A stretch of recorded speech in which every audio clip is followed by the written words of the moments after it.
This is part 3 of how to work with multi-signature wallets. This third part is going to show how you would sign a transaction. So if one of the people who have a piece of the wallet want to broadcast a transaction, they're going to need to get one of the other two people to also sign the transaction in order to successfully broadcast the transaction and spend any money or tokens.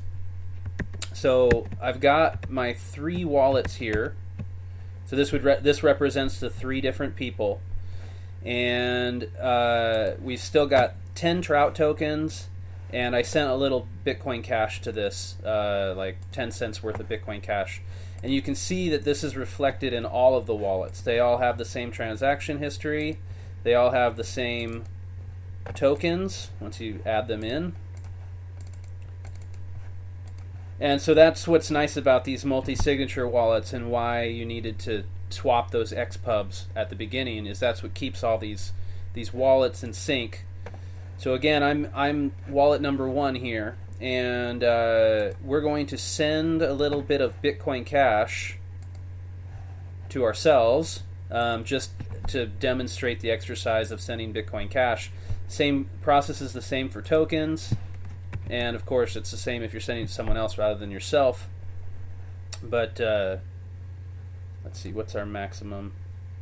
34 cents. Let's just send 3 cents. Okay, so I'm sending 3 cents to this address, and it's pretty much just like normal, except on this part. Normally the transaction would just go through on a normal wallet. Since this is a 2 of 3, it's going to give you this screen, and it says partially signed, 1 of 2. I need another person to sign it, and so I believe I go to this copy. Okay, the raw transaction hex is copied to the clipboard. So then I would say, hey, Alice, who's the holder of wallet number 2. Let's see, if I open up, so what it just copied to the clipboard is this. This is a hexadecimal representation of the transaction, of a partially signed transaction. So I would go to Alice and I'd say, hey, Alice, here is this partially signed transaction. I would like you to sign it and broadcast it for me. So she's going to go to Tools, Load Transaction, from text. So presumably I would email this hex to her or give it to her over instant messaging, hopefully with built-in end-to-end encryption. And so she would have it, and she would copy, and she would paste it. So I want to show what I did there.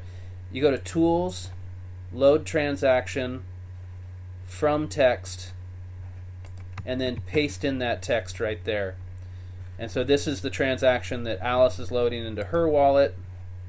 She comes up with the same dialogue, but she has the sign button, and notice the broadcast button's grayed out because this transaction is not yet ready to broadcast.